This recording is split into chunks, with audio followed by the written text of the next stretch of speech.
was nothing. Are you still involved with Scientology? Yeah. How does that play a role in your life? Well, it's sort of, it sort of changes, when I first started doing Scientology, like I said, I was like pretty good cokehead. And I really didn't like the way that I didn't like that I had a compulsion, put it that way. So one time I met this girl in Wichita, Kansas that I didn't even like because I don't know, I'm not even going to go into that story. But she said she was a Scientologist. And I said, can they help you get rid of a compulsion? I didn't really care that I did cocaine. I cared that I had the compulsion to do it. No, I mean, let's talk about that for a second, because I know what you're saying. It's not like the cocaine per se, especially when you're young, it's not really hurting you. It's not really doing anything or whatever. But the fact that you would like to quit, but you can't quit, that part bothered you.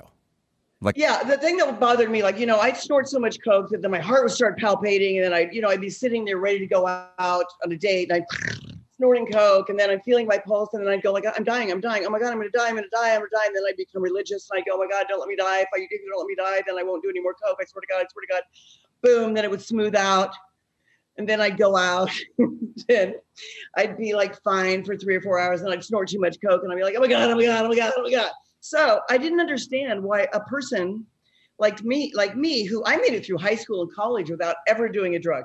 And I didn't understand how a person like me could become this person that is afraid I'm going to die, and actually really afraid that I'm going to die, and actually really afraid that I'm losing myself. I felt like I guess the best way to describe it was, it feels like you're invisible as a being, you're there as a body, but you're invisible. And I hated the way I felt. So why did I just do it the next weekend that came up? It was mystifying to me. So that's what year, how old are you at this point? When I left, I was about 27 or 28. And I was way after I should have done drugs. I met a guy, I fell in love, he had some coke. And how about this? The first time I snorted coke, I was like this, and I'd never done any drugs. I was like, and I went, oh my God, I'm going to do this every day for the rest of my life. Yeah. Because when I say I hadn't done any other drugs, I smoked pot twice, but I didn't like that downtrodden feeling. No, listen, I've told people I had a friend, I was too poor to do cocaine. Like when cocaine was, I mean it, when cocaine was popular, if you do the math on like cocaine and its popularity, kind of mid 80s, I lived in Los Angeles. I was making $8 an hour on a construction site. Coke was $110 a gram. Exactly. It's a lot cheaper now. And now I'm rich and Coke is free. So now would be a good time for me to dip my foot into the Coke pool. But then I was making $8 an hour with taxes being taken out.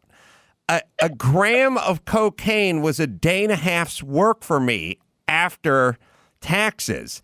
And I remember people around me like doing it and stuff, but it's like, when you're getting $8 an hour for digging ditches, how could you get a Coke? Now, if I was a hot chick and I had a boyfriend, then maybe I could pull it off, but I was a dumb dude and I didn't have that. So that was the only way I would have been able to pull off. But I had a friend, he worked on Miami Vice, the TV show.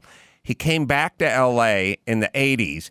He had really good Coke, and I tried it with him, and I was like, oh my God, this is what everyone's talking about. This is awesome. Like, I get it. I get why people get strung out on this shit. When you try the really good stuff, you go, oh, I've never felt better in my life. And I get why people like this. I get why they like it, and I get why I liked it, but it is like it really is demonic, because that it really is that high of something that's this big, and then the next time it's this big, and then the next time it lasts this long, and then it lasts this long, and finally you're sitting there snorting coke all night long. You're not really high anymore. It just won't work anymore. And then you start getting paranoid. I'd be standing at the drapes looking for the cops, looking for, I don't know, what the hell. And I just became a lunatic. I hated myself. I was horrible. how much would you do? I mean, like what would you do on the weekend? I really wasn't like a guy who did it every single day, but I would do it 3 days a week. And I would probably snort 2 or 3 grams a night. That's $200 or $300. And I was working as an interior designer and I was making good money, but I lived with someone who was Richie Rich. Right. So Richie Rich and he had already had his drug days. So, but I was the one that goes, well, let me try this. So, yeah. How long did this go on? I did coke for about 4 years. Wow, that's a long time for what you're describing.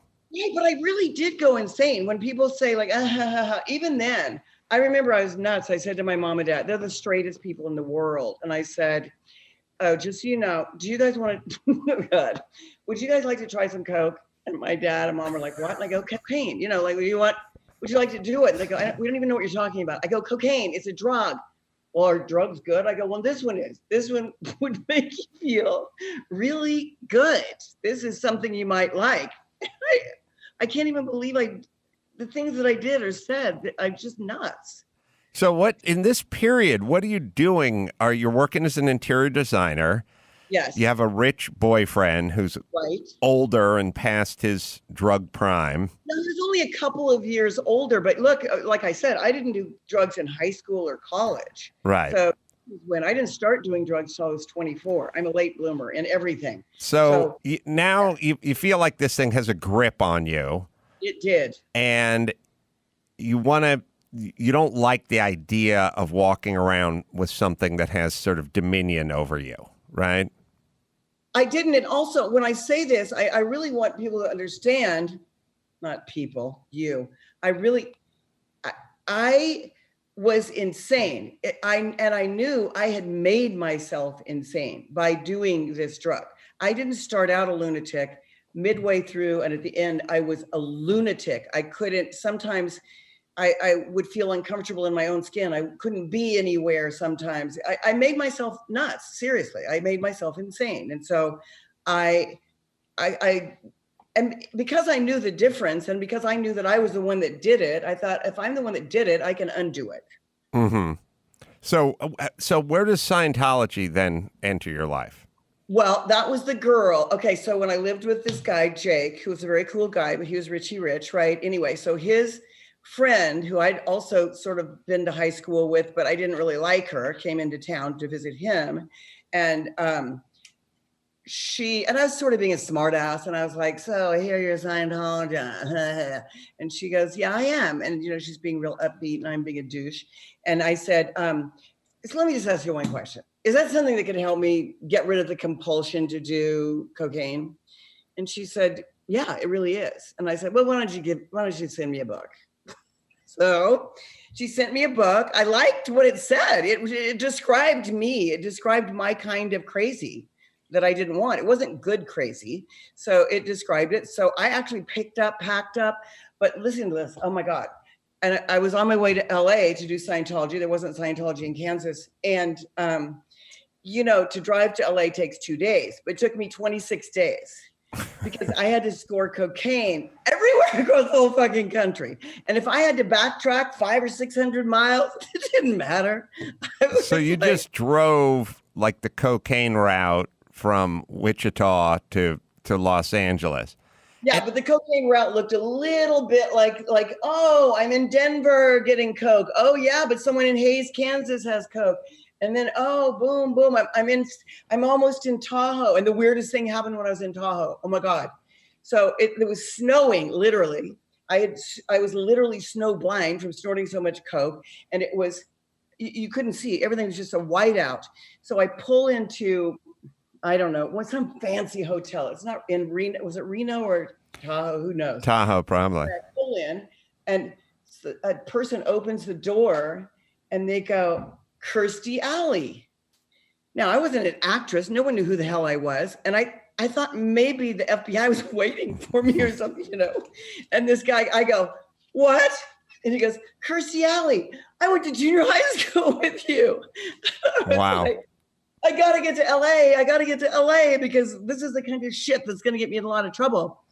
But then I went to San Francisco and stayed for 2 weeks snorting coke, and then I went to LA and snorted coke. Did you sort of know that? I've worked with Dr. Drew for many years, and I think when people know they're going into rehab or they know they're going into a place to quit doing what they're doing, people do a lot of eating before the diet starts Monday morning, right? So was that kind of what you were doing? Like, I'm going to do as much coke as I can do before I get to LA and quit?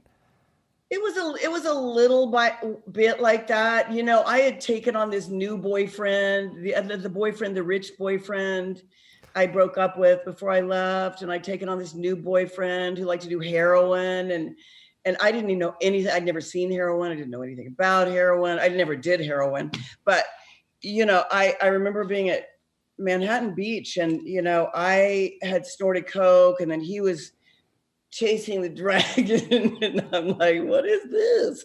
I really didn't know what he was doing. And then I'm like, oh, I'm in love with you. I'm in love with you. I'm in love with you. And then I said, look, I'm going to go do some Scientology. you go to Hawaii and get some heroin. And then as soon as I'm done with my Scientology, then we'll meet up. Mm-hmm. And so I did that. And then it came to when I thawed out, or whatever you want to call it, we met up, and I was like, oh my God, what, when have you ever had that moment when you're out with someone, or maybe it happens to people when they're drunk and then they wake up and they're like, oh my God, it was that moment.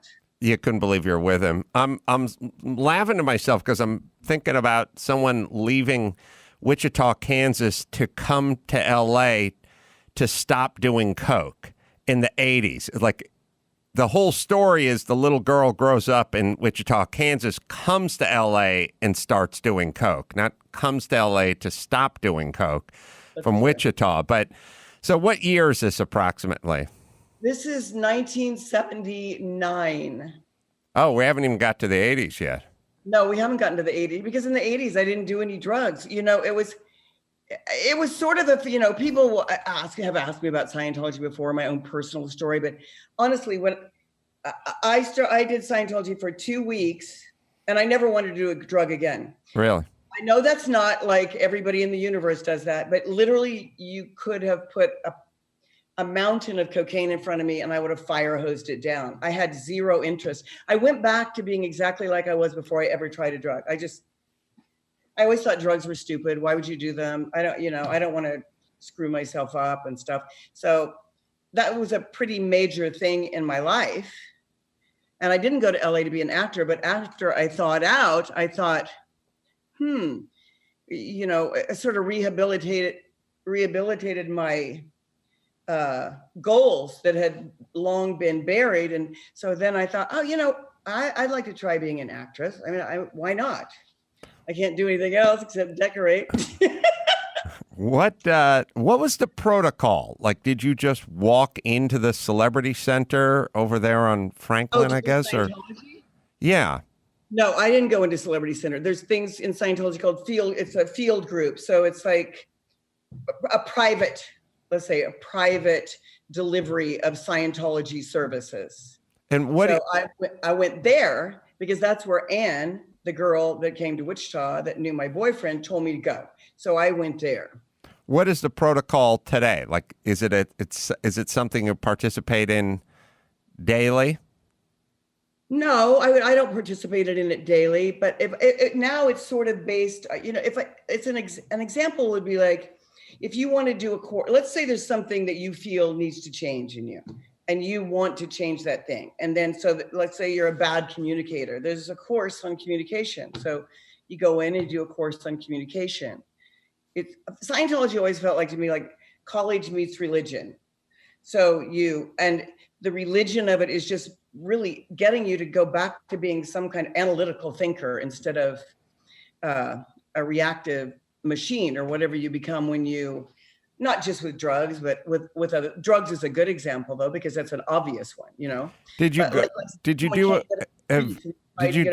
Sorry, go ahead, finish your thought. So let's say someone's had a loss, they've lost someone they loved, and they've tried to get over that, and they're just stuck there.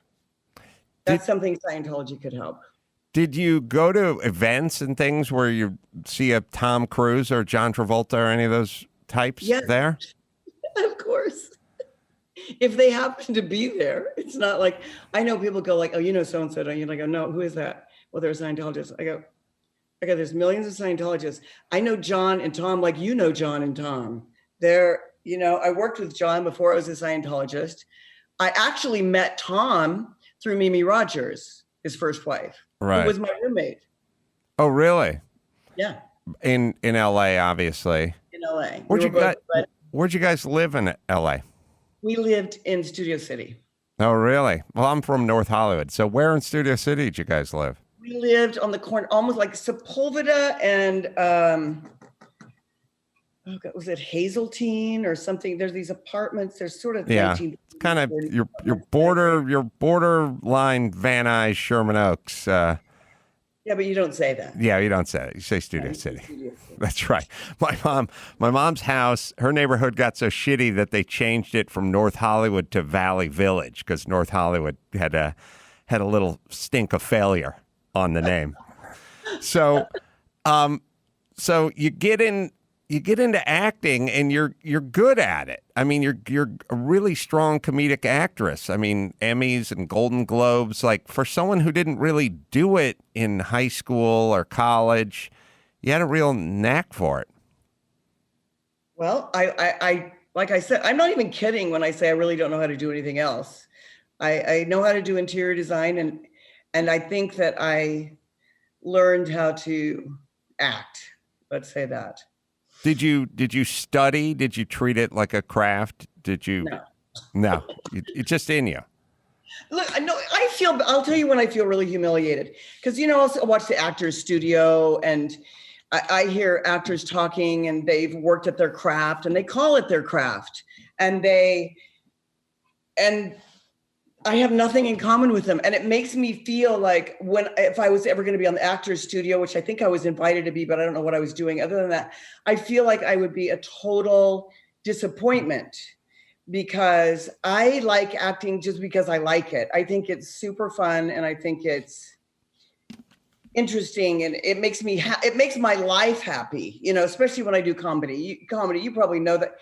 I live a very happy life. All the years of Cheers, anytime I'm doing comedy, I'm not one of those people that, you've met a lot of comedians. I'm sure that they're very serious and they're depressed and they're dark and they're this. That isn't me. It's true that comedians want to talk about the process a lot. And I'm like, it'd just be funny or think of something funny and write it down and then say it on stage. It doesn't, there's not, they overcomplicate it with the process. It's a little, I don't know. It's a little blowhardy. I'm with you. Pretentious. It's a little pretentious. I don't want to be around actors talking about their fucking craft and how they came about it and how they have the right to do that and they could come about it in their own mind. When I'm around people, I don't ever want to hear them talk about how great they are, how wonderful they are in their craft, who loves them, who they got. I got a letter the other day from so-and-so saying they just love my show. And I don't like that. How about entering Cheers? Like Cheers had been on for a number of seasons, was five seasons, was a huge hit. I mean, if it wasn't the number one sitcom on TV, it was top 3 every week in and week out. You're going to take over. Was it Shelley Long? Who was that? Yeah. Shelley Long is the show is such a big hit that Shelley Long is going to go off and start doing features, I guess. And replacing her on that sitcom at that time is like it's like starting for the Yankees at shortstop, right? I mean, how many actresses would love to have that role that's already been created? I mean, not your role wasn't created, but I mean a sitcom that's already a bona fide winner in the ratings and a juggernaut. How old were you when you walked onto that set? Oh my God, when did I walk on this set? 1987, I walked onto this set. How old am I? I didn't start acting until I was 30 or 31 or something like that. 31. So I think I was how I was born in 51, 87. Does that make me 36? I Yeah. think it was 36 when I did that. And then how were you pinching yourself, or did you just kind of take it in? No, I look, sometimes my life is ignorance is bliss because I was off doing a movie with Tom Berenger and Sidney Poitier. So I'm like, I am so hot. I'm in this movie with Sidney Poitier, you know, who's like and Tom Berenger just coming off of Platoon. And I'm like, oh my God, I'm everything. So when they called to ask me, the casting director, Jeff, and Jimmy Burrows, I guess, had seen me. Had seen me do Cat on a Hot Tin Roof, which isn't a comedy. So when they say, "Oh, we saw you do that, so we want you in our comedy," it's sort of, you know, like, what was I doing in Cat on a Hot Tin Roof? Anyway, so they called me and wanted me to come in and meet Ted and go to lunch and do that. And I'd never seen Cheers, and I tuned in, and I thought he looked like Eddie Munster. And also, I didn't know much about sitcoms, so I was like, yeah, okay. But I had only done drama in movies. So I thought, you know what I'm going to do? I'm going to do this for a year and show people that maybe I could be funny. And then I'll go do funny movies. So that was my plan. I wasn't really scared because I didn't really know the magnitude of what I was getting into. You know, if you think like, wow, I'm over here with Sidney Poitier and you want me to go to TV, well, come on, you know? Yeah. No, I get it. I've kind of been there a little bit myself, where you're just sort of showing up and doing the work and going home and not really sucking it all in or drinking it all in. Or maybe it's a way to prevent yourself from being overwhelmed. Maybe it's a like self-preservation sort of thing. Take it that, you know, I had good jobs over here doing movies. So if I didn't get this, it wouldn't be that I wouldn't be disappointed, but I still had the good job over here doing movies, you know? So I don't know. I don't, you know, I did a mini series and I got to spend all day with Jimmy Stewart, and he sort of wrapped it up for how I feel too. Every time I walk off a set, I think I'm a loser. And every time I get hired, I think I'm a scam artist. Mm-hmm. Yeah. He's always like, what do they see? What? I don't even get it. I don't even get why they want me to be in this movie. And I'm a little bit like that. So we really hit it off because I understood. And he had monkeys. He had a lot of monkeys, and they'd come in his bedroom with he and his wife at night. So Jimmy Stewart owned monkeys? Yeah. Did not know and I that. have lemurs. So I was talking about my lemurs. He was talking about his monkeys. We really hit it off. We're both obviously some kind of freaks about, you know, every time I do, I agree with him. Every time I walk off a set, I go, I'm never going to work again. What's your relationship with Hollywood these days? I mean, I go in and out. I'll go in and out and work, you know. I think the last time I went in and worked on a series or something was Scream Queens. And then the last movie I did was in October, but that was in Atlanta. So I love Hollywood. I love acting. I love the whole deal. I just don't take it as seriously as I think I should. And I think that's probably gotten me into situations where maybe I'm not taking or doing the best work in the world. You know, you mentioned Tom Cruise. Tom is a friend of mine. Tom, when he's going to do a movie, months and months, he will work on it. You know, like that one movie, the one last Mission Impossible, where he's being swirled around in all that water and that crazy stuff, you know, he was practicing to hold his breath, I think up to 6 minutes. Now, so every day, day and night, he's in that pool working with the world's best free divers, to learn to hold his breath 6 minutes so he can do that scene with no cut. Right. Now, that describes Tom. I am like, I don't give a fuck. It's a movie. Do cuts. Who gives a shit? Put a body double in there. Let them get all churned up, you know? So I'm not saying, I don't feel like I'm as credible in that craft as I probably should be. How about you? I toggle kind of back and forth. Like there's a part of me that thinks, don't you want to put your best foot forward like sort of all the time? Like you can go do a stand-up show somewhere and you can really prepare to do that stand-up show, or you can shoot a stand-up special and you can really work it.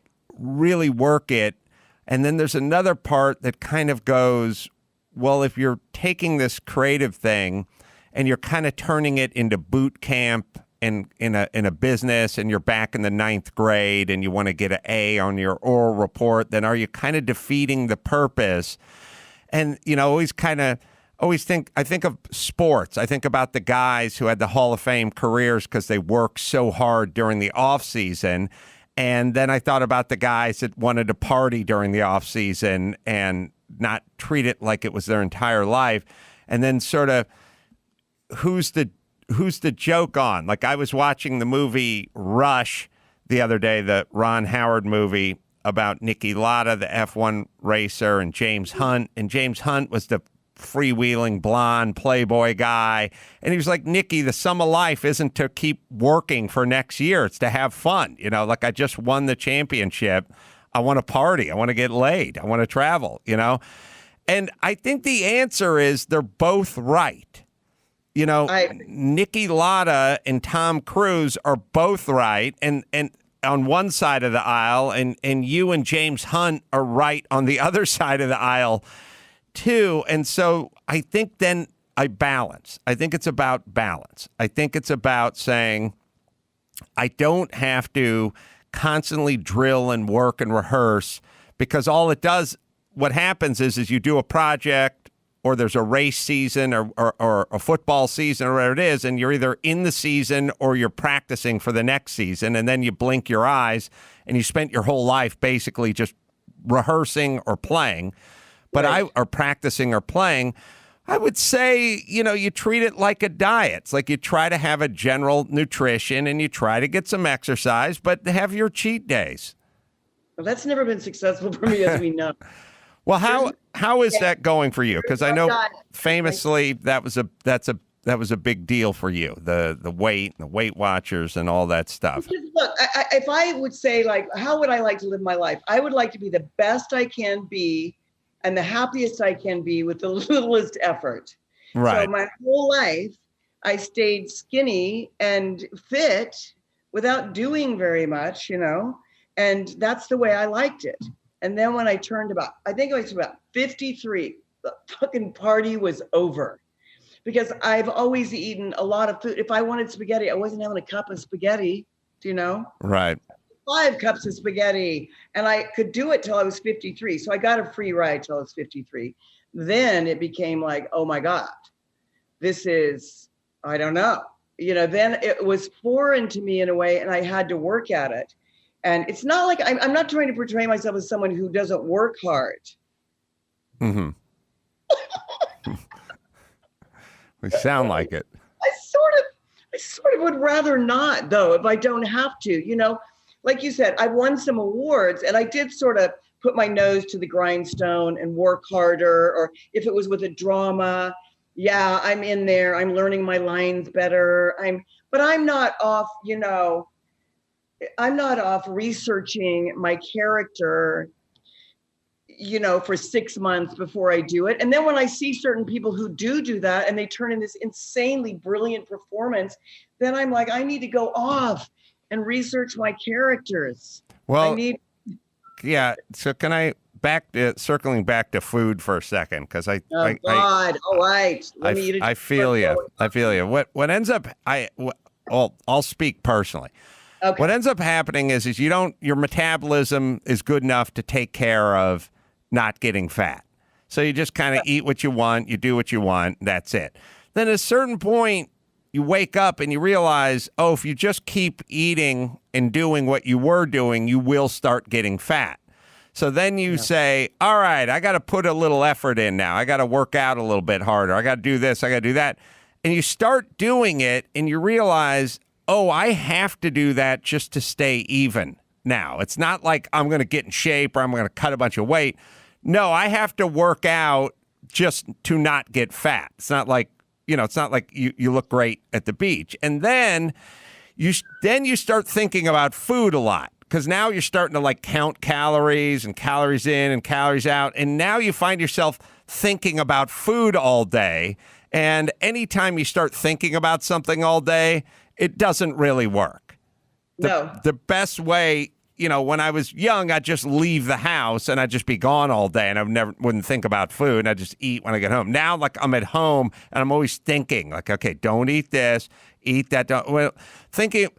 Thinking that it's the same with masturbation. Like, you go, don't masturbate. It's like, pow, it's on right now as we speak. No, but you know what I'm saying? You can't sit around and not think about. No, that's why our hands are in our laps. That's right. What I'm saying is if you're sitting around and think about not smoking, not masturbating, not eating, all it does is lead to not doing cocaine. It's like you end up just doing it more. Right, because you feel like, I don't know about you and y'all and everyone else, but this is how I feel. Like, I quit smoking now for 3 years, but I've also quit smoking for 8 years before, or 7 years before, or whatever. So I'll hit these points where, let's say I'm with my friends from Italy and they're all smoking and they never fucking die from cigarettes apparently, and they never gain weight and they never anything. Right. So I'm like, well, I want to smoke too, and I want to eat what you're eating, and I want to do what you're doing. It's this bratty kind of, it's being a brat. It's like, I want to have that, and I don't want that effect that it causes. And someone will say to me, if you just carry a big bottle of water around with you all the time, and when you feel like you're hungry, you just drink one of those bottles of water. That's every girl in LA, basically. Right. Why don't you just have that lemon bar right there? Just cut it in half and then you can have it.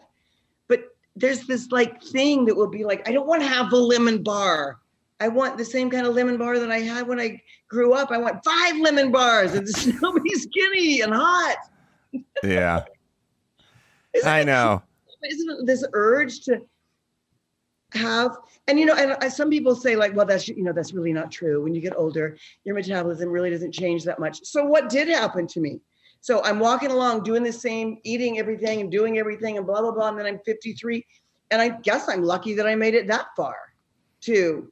Well, it's kind of. I don't want to die fat because I don't want people to like have to carry me. Like my bedroom in my house in Wichita's on the 3rd floor, and when I go to bed, I go, God, please don't let me die, because I really don't want to have stories about me carrying me down from the 3rd floor and being dead and fat. I'm laughing. Sorry, but. Yeah, no, I love that everyone has horrible thoughts before they go to bed. I love that. And, here's an interesting thought. But you tell me what you think. Okay. There are people that don't have your metabolism and they don't have your genes. I've met women this way. I've met men this way. I've met women and men that have fantastic genes and metabolisms and everything. And then there are others that are constantly working, constantly having to fight that fight. And that fight starts, when they're in high school. You know what I mean? And sometimes when people are blessed with the metabolism and the genes, like you, and I know a few people that are this way, at some point when they get older and it doesn't kick in, and now that it's starting to fade a little, they didn't have the discipline that the people in high school that were constantly fighting it every day had, or the self-control. You know what I'm saying? Like it's sort of the high school captain of the football team, that jock guy, never really got the discipline and the focus that the other guy who was kind of the overachiever got, who was lucky just to make the team. And then when it starts to hit, they're not really armed with that discipline, for lack of a better term. I do agree. It's like, and like people will say to me, well, have you ever been anorexic? No. I'm like, have you ever been bulimic? No. I mean, I used to wish, like, why can't I tried to be bulimic. I stuck my fingers down my throat. I hate throwing up more than anything in the world. That didn't work. I don't think I've ever missed a meal in my life, but it's like you say, it feels like this betrayal. That's why it's a bratty viewpoint, because you had it really good you maybe didn't realize why you had it so good for so long. You know, like I said, my dad's 96. He looks like a movie star. He's decided he doesn't even want to walk around, but he still could walk around, you know, he's still all there. He has zero dementia. Wow. Why do some people, he was fit his whole life. He has a beautiful body. He was like a cross between Robert Mitchum and Rory Calhoun, just naturally, you know? So, and I do know what you mean, because I went to high school with girls who, oh my God, they're counting every calorie and they're drinking water. LA is I know I keep bringing up the water, but I mean, my God, in Los Angeles, if you don't live in Los Angeles, you don't realize that every skinny woman has a fucking gallon of water with her 24/7. It's probably why there's always a drought out here. All the skinny bitches just sucking up all the water because, no, it's true. They'll go, how much do you weigh? I'm like 200 pounds. All right, convert that into ounces. It's 2 million ounces. Now drink half of that in ounces. Take your weight, convert it to ounces, then cut it in half. That's how many ounces you should drink with every meal. It's like 7,000 ounces with every meal. That's right. That's what you should be drinking. I'm like, and I can't do, you know, when I was little, I took dance. Like I was little, I took acrobat.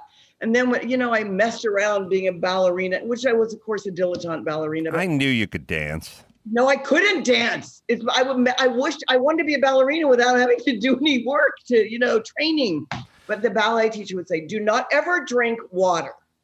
If you can get through the day without drinking, this used to be the philosophy for ballet. It's crazy. If you hang around long enough, you'll see it all. So that when I was young and I played Pop Warner football in the San Fernando Valley, like, don't drink water, you'll cramp up. We'd be running wind sprints, 9-year-olds sweating through our jerseys and be screaming, don't drink water, don't drink water. Now, drink all the water you can.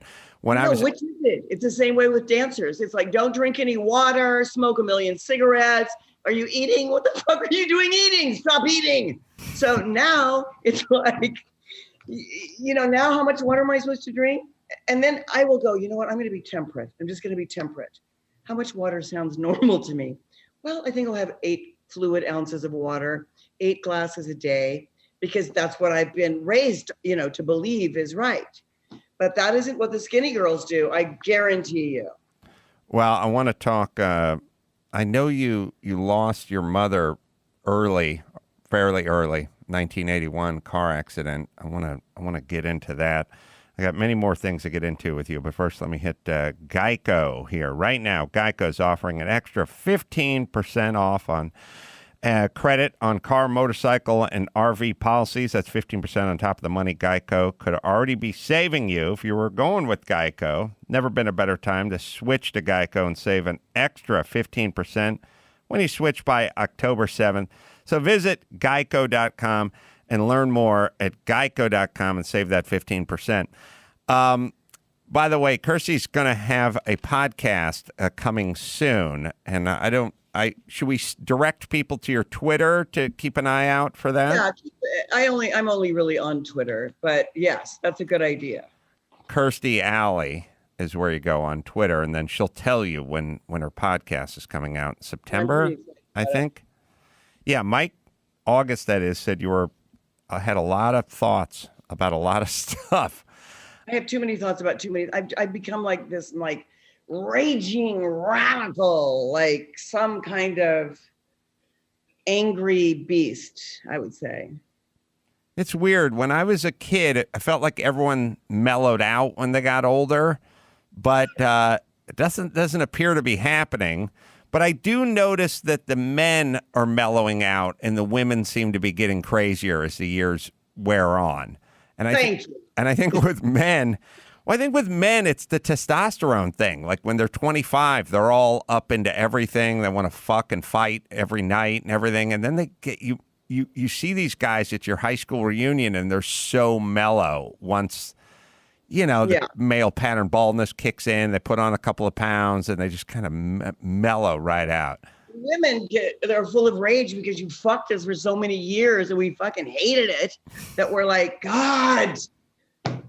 Anyway, so I'm not really raging. I feel like a lot of things that I felt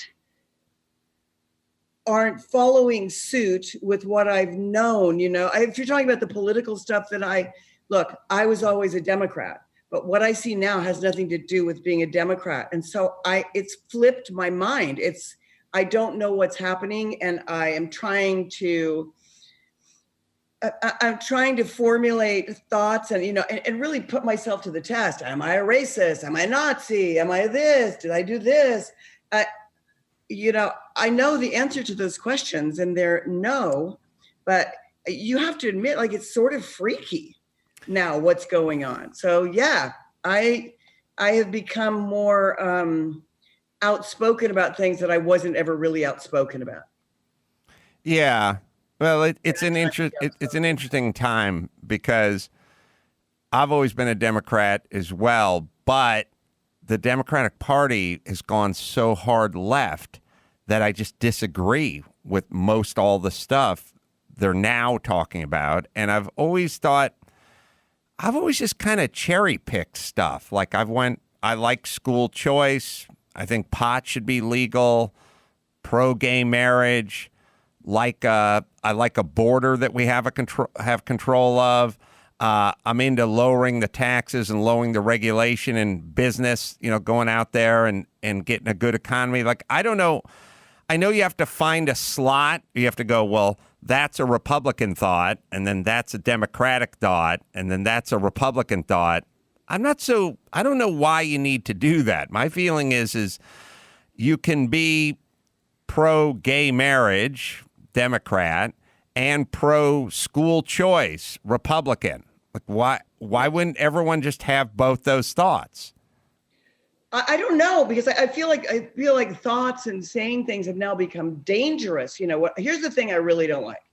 I don't like that I can't disagree. I don't like that if I am being, it's like being held up at gunpoint. Do you agree with this? If you don't agree with that, you're a fucking Nazi. If you don't agree with that, you're a bigot. If you don't agree with that, that isn't true. So it's like this spin that's being put on everything. And I don't want to agree with everything that everybody thinks is fine. That sounds like a big generalized thing. I don't want to say I like socialism. I don't want to say, yeah, I'm fine. I'll give you an example.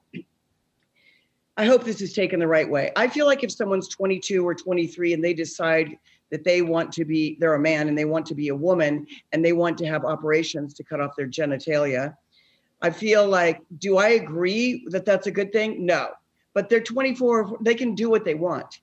But when I look at kids who say, they're 4 or 5 years old and they're wearing high heels and wearing dresses, I want to be a girl, I want to be a girl. This idea that we must listen to our 5-year-olds who want to talk about that, and then start sort of going in cahoots with grooming them to cut off their genitalia when they're like, some of these guys are like 16, 17. How the hell? I mean, I guess because of the age that I've lived, the amount of years I've lived, all your decisions when you're 4 or 12 are not necessarily your primo decisions to take you through your life. Yeah. So if I say to someone, no, I am against people having sex change operations until they're well into their adulthood. Well, then you are this or you are that. No, I never felt like it used to be that way. And maybe that's what you say when you're old. It didn't used to be that way. But I felt like I could disagree without being called something and canceled. This whole crazy cancel shit. I don't think you take people's livelihoods and people's reputations and just, even if you disagree with them. So this is where it's gotten very complex with me. I'm like you. I say, I believe in same-sex marriage. Good. Same-sex marriage. Good. Blah, blah, blah, blah, blah. Good. Now we have these other things going on that are equally, if not more important right now. We have China doing whatever China is doing right now. I think they're a huge threat. But we're going to talk about these other things that don't cover all the bases, I guess. Yeah. No, we're going to talk about what it falls under for me is human rights. Those are your human rights to do what you want. But I don't have to go, yes, bravo, you're doing this. Why do I have to fucking do that? I don't know, but if a larger group of us say what you just said, then no one would have to do it. Most of the people are just scared for their jobs, quite honestly. It's just a I don't have a super. job. I'm too scared. Yeah, well, that's why we get to say what we want. We don't have jobs. But I mean, the woke fucking mob is trying to pull the McCarthyism on everyone. They're hypocrites and they're really bad people. This kind of smear campaign where you're not allowed to give your opinion. And also it's the media, to be fair, because I know really decent people, and I see what the media tries to do to them. And they're not trying to just fact check them. They're trying to take statements they made and then turn them volitionally, intentionally into a bad human. Not a human you disagree with, a bad human. And I realize that it works on a large portion of our society, and it poisons them. And it's their fault for consuming everything the media gives them, but it's the media's fault as well. I'll give you a perfect example. One of the guys that everyone on the left hates is Dennis Prager because he's Jewish, he's conservative, he's a talk show host, and he's a very religious man with a lot of very conservative thoughts. I happen to get along with Dennis very well, and we're very good friends. We don't have much in common in terms of religion or Judaism or anything like that, but I know him as a very warm and gracious guy, gregarious, very kind to my kids, just a fun guy to hang around with, loves to laugh, and a deep thinker who's a very decent person and very much into America, loves this country, and is a thoughtful guy.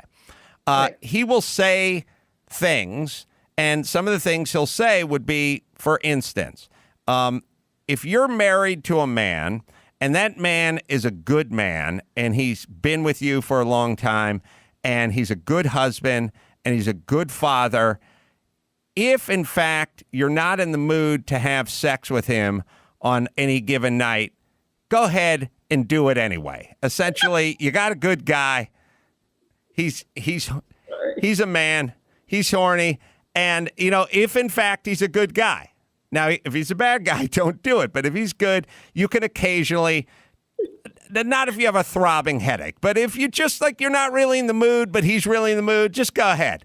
That's what he said. Well, then that comes out with Dennis Prager advocates for marital rape. That's what the headline says. Now, the people that write the article know what he's saying, but they just put it out there that way. And then all the dumb lemmings read the article. They don't read the article. They read the headline. Oh, this guy's, he's pro marital rape. And then somebody says to me, fuck that guy, Dennis Prager. And I go, no, Dennis Prager's a really good guy. And they go, oh, yeah? The guy who's for marital rape? You idiots just bought all this stuff. And the news is really, they're getting to the point now where there's a fiduciary duty that they're actually getting dangerous now because of the shit they're saying. They really are. They're going to get people killed. Chaos merchants. Right. And the twisty turny